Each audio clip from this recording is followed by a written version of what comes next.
Бидний нэрлэж занснаар номын сангийн нэг бүрчилсэн бүртгэл буюу номын ерөнхий данс номын сан бүртгэлэгддэг юм бүртгэл байгаа. За энэ бүртгэл нь бол 2005 оны 12 сарын 30-ны өдрийн 441-р тушаалын ийм хавсралт болж батлагдсан юм бүртгэлийг өнөөдөр Монголын номын сонгод хөтлөж байна. Сангийн нэг бүрчилсэн бүртгээ гараар хөтлөхөөр тооллого хийх явцад амархан илэгдэж урагдах түүнээс шалтгаалаад бүртгэлийг дахин хуулах юм хэрэгцээд бол гардаг. За энэ бол маш их төвөгтэй ажил байдаг. Тэгэхээр эндээс сэргийлэх нэг ажил нь юу гэвэл тэр бүртгэлийг цахимаар хийх ийм боломж байгаа. Тэгэхээр номын сангийн нэг бүрчилсэн бүртгэлийн цахим хувилбарыг Excel програм дээр хийсэн юм загварыг та бүхэнд танилцуулж байна. За ингээд харахад бол A4-ийн цаасыг хөндлөнгөөр нь шууд ингээд хэвлэх боломжтойгоор хэмжээ тохируулсан байна. Номын бүртгэлийн хавтасны зураг. За энэ файлын ихэнх хэсэгт бол about гэдэг хэсэгт энэ ямар учиртай файл юм бэ гэдгийг тайлбарласан юм мэдээлэл байгаа.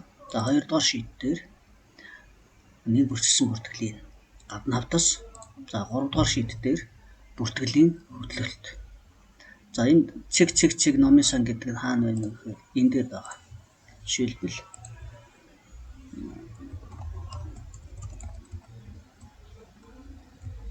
нэр гэд ингээд бичих юм бол энд харагдана.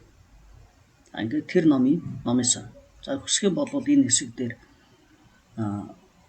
номын сан чинь гар үсгийг хуудас бүрдээр зурулж авч болно.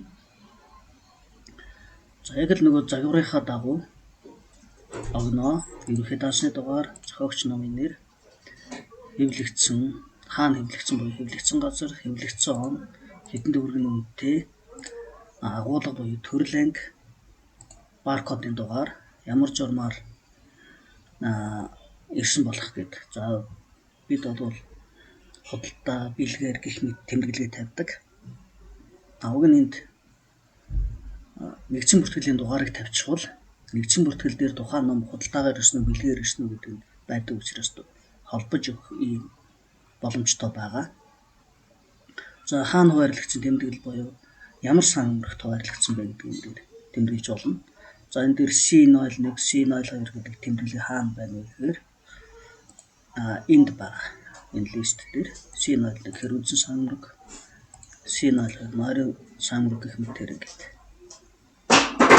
За ийм талбарууд дарааны тооллогын тэмдэглэл гэсэн талбарууд энэ 5 удаагийн тооллогын тэмдэглэл хийх боломжтой гэх мэтчлэгээр.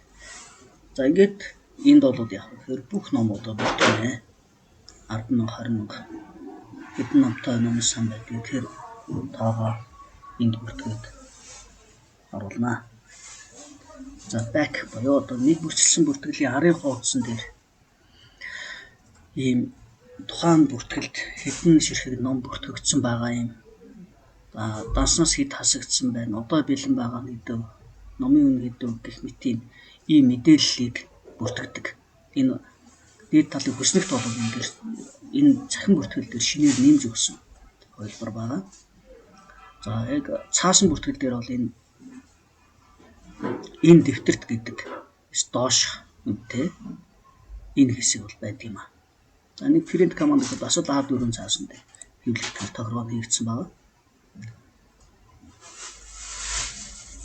Мэдээлэл. Энэ их чухал юм байна. Тэгэхээр нэг бүрчилсэн бүртгэлд хадгалагдаж байгаа ном бүртгэгдсэн ном хэвлэлийг бид яг хэдэн төгрөгийн хэдэн ширхэг ном бүртгэгдсэн байгааг тоолоход их төвөгтэй байдаг бол энэ цахим бүртгэл дээр яаж юм гэхээр нийтдээ хэдэн ном байгаа юм бэ? За 7 ширхэг хэдэн төгрөгийн үнэтэй ном байгаа юм бэ? Байгалийн шинжлэх ухааны агуулгаараа ямар шинжлэх ухааны ном хэдэн ширхэг байна гэдэг тоолоод гаргаад ирнэ автоматар. За хэрвээ хасагдсан байгаа бол хасагдсан ингээд тоолоод гаргаад ирнэ. За тэгээд энэ бол номын сан номжин ангиллын агуулгаар нь аваад үзүүл юм байна. Югаар автын ангиллаар аваад үзүүл юм байна гэдэг. хоёр ангиллаар тус тусад нь тоолж харуул. Яг гэх юм бол зарим номын сонгоод төрөл анги энэ талбар дээрээ зарим нь номын санамж ангиллаар ангилдаг, зарим нь диог аргатай ангиллаар ангилдаг. Тийм учраас энэ мэдээлэл дээр тус тусад нь ангилж үзэж байгаа. Тус тусад нь ангилсан хүснэгтэйг оруулсан.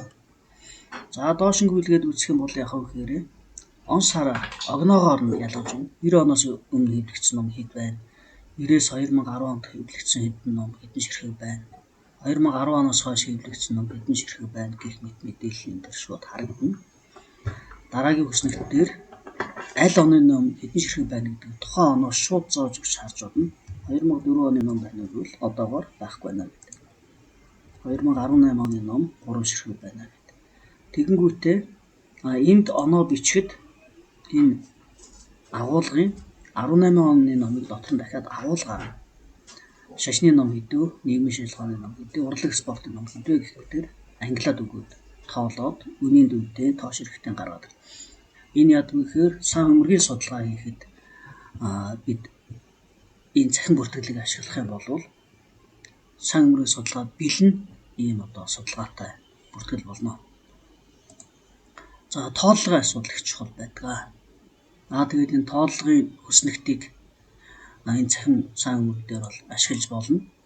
За яг энэ баганд баркодынхаа дугааруудыг уншуулхад ном маань тухайн ном тоологдсон хэсэг гарч ирж. За жишээлбэл B245 гэдэг B245 гэсэн баркод дээр уншууллаа гэхэд энд харагдлаа тийм ээ. Энэ улаан өнгө нь ингээд цагаан өнгөтэй болж хувирч байгаа. Гэх мэтээр ингээд тоолоод шууд номыг ингээд баркодыг уншуулад явуулчихад тэр дороо л тоолж байгаа. Сүүлийн үед номын сонгоод бүртгэлээ Excel дээр бүртгээд шууд Excel дээрээ тооллогын хандлага бол нэлийн түгээмэл дэлгэрч байна. За энэ цахим бүртгэл бас энийг шийдэж өгсөн. За тооллогын дүн буюу тооллогын дүнг автоматар бодоод өгнө. Энэ хүснэгт дээрээ л зөв тооллогоо хийх юм бол арын хүснэгт дээр тооллогын дүн автоматар бодогдоод гараад ирэх ийм боломжтой бүртгэл хийгдсэн байна.